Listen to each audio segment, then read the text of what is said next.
دغه کتاب د برلاسی او با حکمت الله لخوا نازل شوی دی. ای محمد مونږ دغه کتاب تاسو په حق نازل کړای دی. لدې کبل ته د همغه الله بندگی وکړه د همغه لپاره د دین په خالص کولو سره. خبردار اوسه خالص دین د الله حق دی. پاتې شول هغه کسان چې هغوی له هغه پرته نور سرپرستان نیولې دي او د خپل دغه کار دا توجیه کوي چې مونږ خو د هغوی عبادت صرف په دې خاطر کوو چې صرف هغوی مونږ الله ته ورسوي. الله به په یقیني ډول د هغو په منځ کې د ټولو هغو خبرو پریکړه وکړي چې هغوی پکې اختلاف کوي. الله داسې یو چاته هدایت نه کوي چې دروغجن او د حق منکر وي. که الله غوښتلای څوک زوی ونیسي نو خپل مخلوق نه چې چاته خوخه وای غوړه کړای به یو. پاک دی هغه لدینه چې څوک د هغه زوی وي. هغه الله دی کی یو او پر ټولو برلاسه. هغه اسمانونه او زمکه په حق پیدا کړی دي. هغه پر ورځ شپه او پر شپه ورځ نه غاړي. هغه لمر او سپوږمۍ په داسې شان رام کړی دي چې هر یو تر یو ټاکلي وخت پورې روان دي. و په هیږي هغه برلاس او بخونکی دی. مغه تاسو لیون نفس نه پیدا کړی. بیا هغه دی چې له هغه نفس نه د هغه جوړه پیدا کړ او هغه تاسو لپاره له څاروي نه اته جوړې پیدا کړې. هغه تاسو د مایندو په ګیړو کې له دریو تیارو پردونه دننه تاسو ته یو په بل پسې یو بڼه درکړي. همدغه الله چې دغه چاري سرته رسوي تاسو پروردگار دی. باچایی د همغه ده له هغه پرته هیڅ معبود نشته. نو تاسو کوم لوري ته اړول کیږي؟ که تاسو کافر شئ نو الله له تاسو نه بی نیاز دی. خو هغه د خپل بندگانو لپاره کفر نه خوښوي او که تاسو شکر وباسئ نو هغه دا تاسو لپاره خوښوي. هیڅ پیټه یا خستونکې به د کوم بل چا پیټه و نه خلی. په پای کې تاسو ټول د خپل پروردگار خواته ورګرځیدل دي. بیا به هغه تاسو ته دروخی چې تاسو څه کوي. بهشکه هغه په هغه څه چې په سینو کې دی په دی. پر انسان چې کله کوم آفت راځي نو هغه د خپل پروردگار خواته پرجو کول سره هغه بولی. بیا کله چې د هغه پروردگار هغه په خپل نعمت سره سر لوړی کوي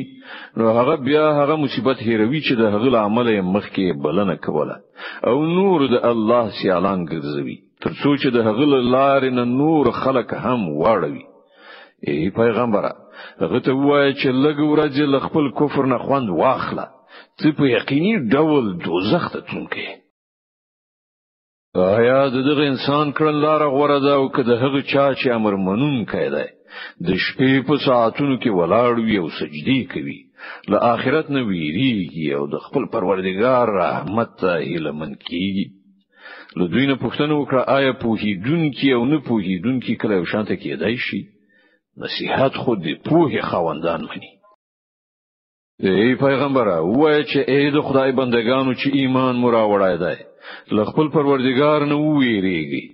کوم کسانو چې په دې دنیا کې نیک چلند غوړه کړای دی د هغو لپاره ښېګڼه ده او د خدای زمکه پراخه ده. صبر کوونکو ته خو خپل اجر به حساب ورکړ شي. ای پیغمبر دوی ته وایي ما ته امر شوی دی چې د الله لپاره د دین په خالصولو سره د هغه بندگی وکړم او ما ته امر شوی دی چې تر ټولو د مخه زه په خپل مسلمان یعنی امر منونکی اطاعت کوونکی شم.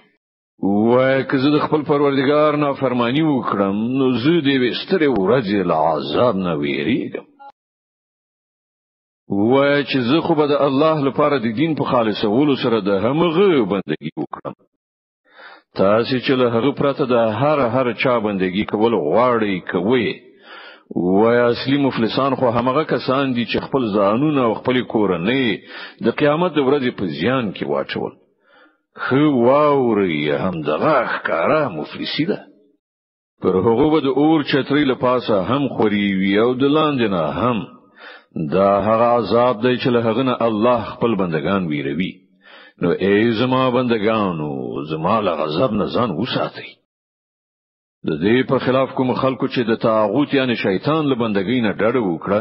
او د الله خواته رجوع وکړه د هغو لپاره زیری دی. نو ای پیغمبر زیری ورکړه زما هغه بندگانو ته چې خبره په غور سره اوري او د هغې د ډیر ښه اړخ پیروي کوي دا هغه خلک دي چې هغه ته الله تعالی هدایت کړی دی او هم دوی د پوهې خاوندان دي ای پیغمبر هغه چاته څوک نجات ورکولای شي چې پر هغه باندې د عذاب کلمات تطبیق شوي وي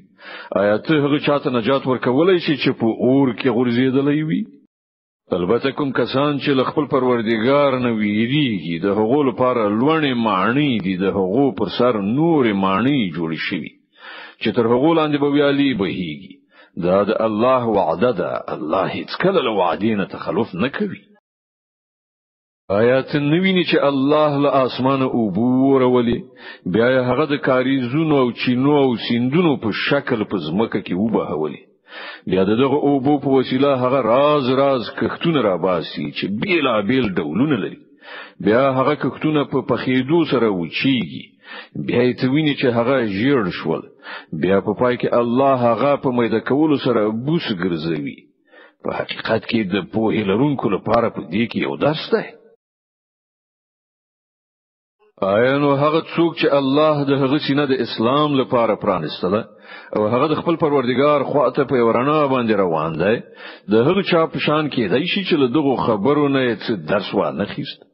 تباهی ده د هغو خلکو لپاره چې زړونه د الله په نصیحت سره لا زیات سخت شول هغوی په ښکارا گمراهی کې ورزيدلی دي الله ډیر غوره کلام نازل کړی دی دا یو کتاب چې د هغه ټولې برخې یو بل ته ورته دي او مضامین پکې په وار تکرار شوي دي د هغه په اوریدلو سره د هغو خلکو د بدن په پستوکو لړزه راځي چې ل خپل پروردګار نه ویریدونکي دي او بیا د هغو د جسم او د هغو د زړه په نرمیدو سره د الله د ذکر خواته میلان کوي دا د الله هدایت ته چاته چې خوښ شي په دې سره یې سم لارې تراولي او چاته چې الله هدایت نکړي د هغه لپاره بیا هیڅ هدایت کوونکی نشته اوس ته د هغه چا د بدحالۍ څخه اټکل کولای شي چې د قیامت په ورځ پر خپل مخ باندې د عذاب سخت گزار واخلي دغه ظالمانو ته خو به ویل شي چې اوس د هغه ګټه خوند وڅکي چې تاسو کوله لدین مخه هم ډیرو کسانو هم دغه سي د حق کلام ته د دروغ نسبتونه کړی په پای کې ور باندې له داسې لوري عذاب راغی چې له هغه لوري نه د هغو ګمان هم نشو کېدلای بیا الله د دنیا په ژوندانه کې د رسوایی خوند په هغه باندې وڅاک او د آخرت عذاب خو له دین لا زیات سخت دی کاش کې دوی په هدلای مونږ په دې قران کې خلکو ته راز مثالونه بیان کړی دي چې دوی ګوندې پاند واخلي دا چې قران چې په عربي ژبه کې دی څه کوګوالای پکې نشته ترڅو چې دوی له ناوړه عاقبت نه په ډډه شي الله یو مثال بیانوي یو خو هغه سړی دی چې د هغه په ملکیت کې یو شمیر بدخویه باداران برخوال دي چې هر یو خپل لوري تراکاږي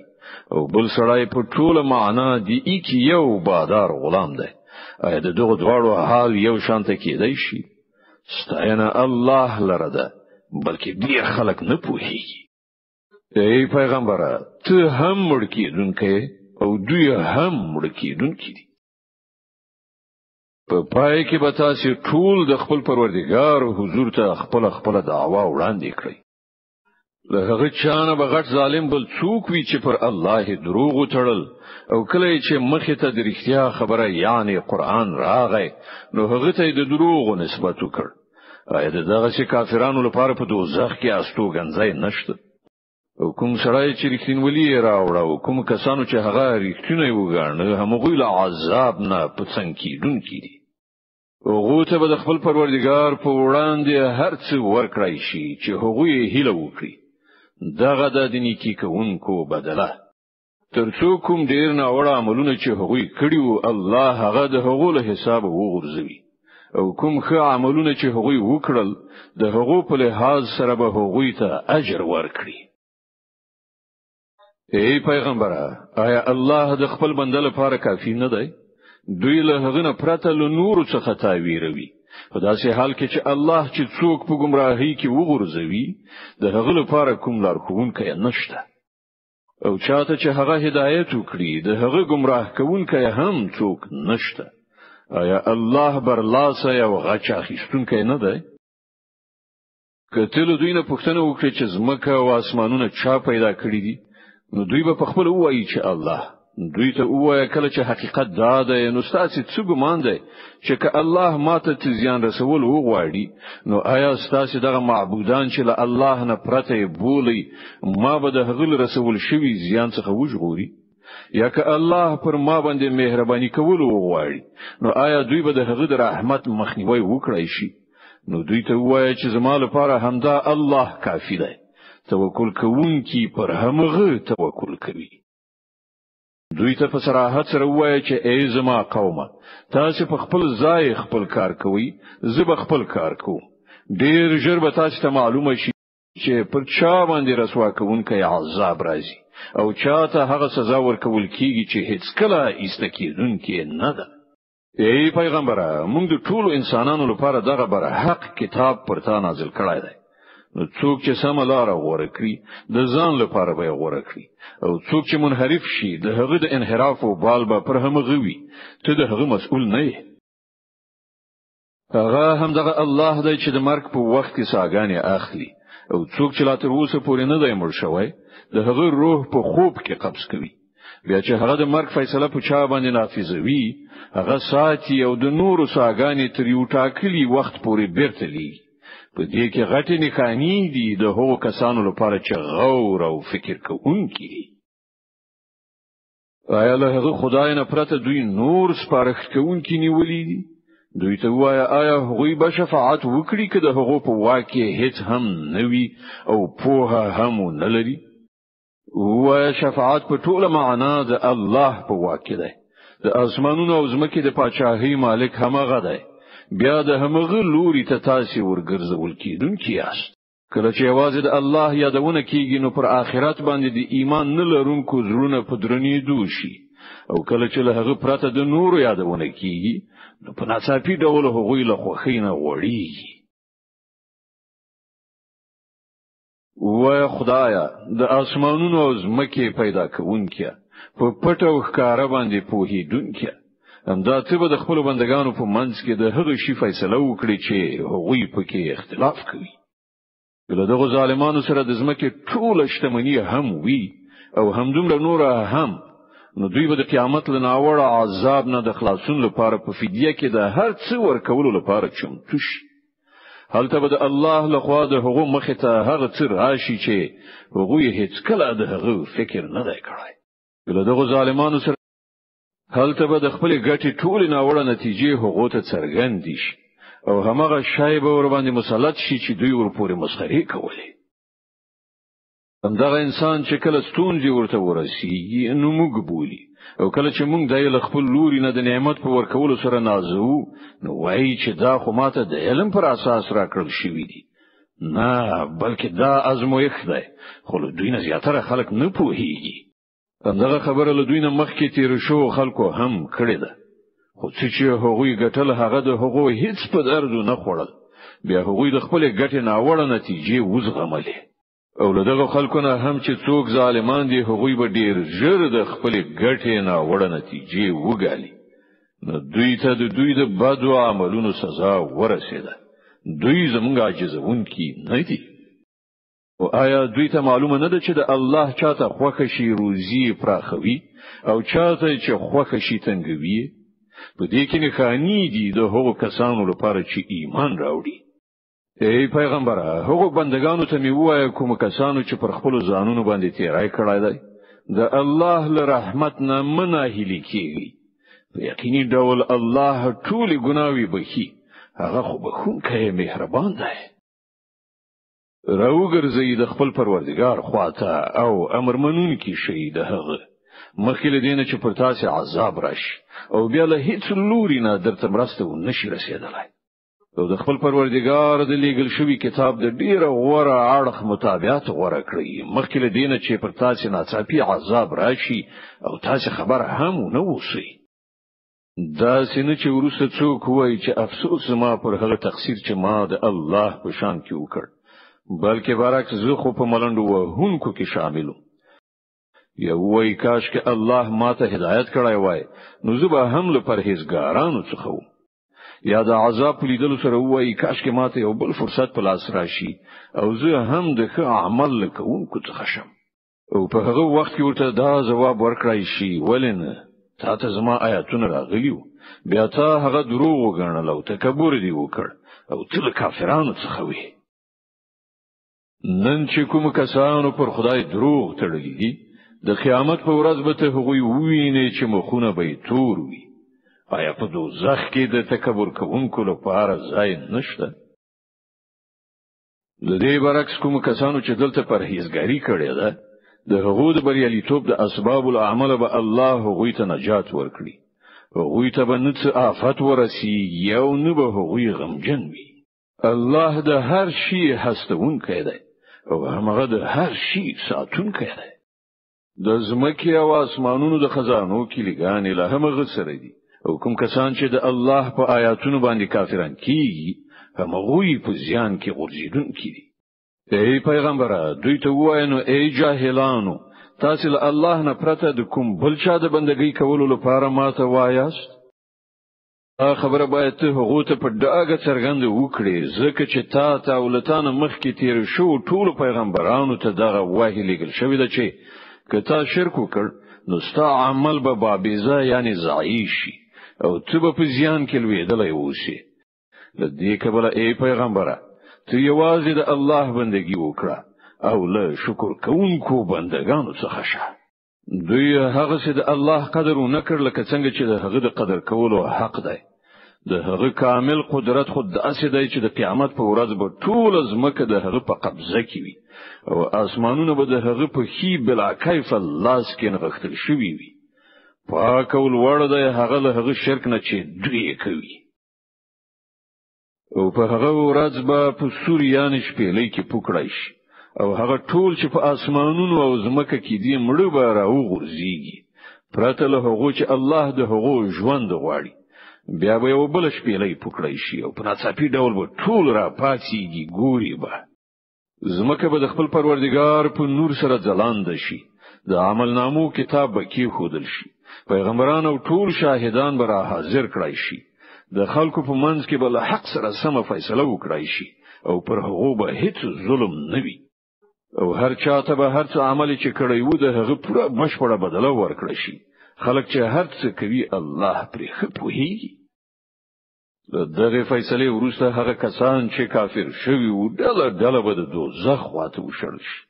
تر دې پورې چې کله هغه هلته ورسیږي نو د هغه دروازې به پرانستل شي او د هغه ساتونکو به هغه ته وایي چې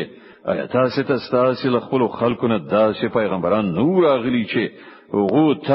تاسو د پروردگار آیاتونه ورولي وي او تاسو له دې خبرې نه ویره ولیاس چې یو وخت به تاسو دغه ورځ هم وینئ او به جواب ورکړي هو راغلیو خدا عذاب فیصله پر کافرانو تطبیق شو دوی ته به ویل شي نه وځي د دوزخ په دروازو کې دلته اوس ستاسو همیشنی استوګنه ده ډیر بد استوګن زیاده ده د متکبرانو لپاره او کوم کسانو چې د خپل پروردگار له نافرمانی نه ډډه کوله هغوی به ډلې د جنت خواته بوتل شي تر دې پورې چې کله هغوی هلته ورسیږي او د هغه دروازې بلاد مخه پرانستل شوی وي نو د هغه منتظمین به هغه ته وایي چې سلام دی وی پر تاسو ډیر خو اوسېدلې پاکي نه نوځي په دې کې د تل لپاره او هغه به وایي شکر دی د هغه خدای چې له موږ سره خپل وعده رښتینې کړه او موږ د زمکه وارثان وګرځولو اوس چې موږ په جنت کې هر چیرته وغواړو خپل ځای جوړولای شو نو ډیر ښه اجر دی د عمل کوونکو لپاره او ته به وګوري چې پرختي ادار چار پیره حلقه جوړې شوې د خپل پروردگار سنا ویونکې او پاکي بیانونکې وي د خلکو په منځ کې بل حق سره سم فیصله صادره کړای شي او غږ به وشي سنا ستاینه د عالمیانو د پروردگار لپاره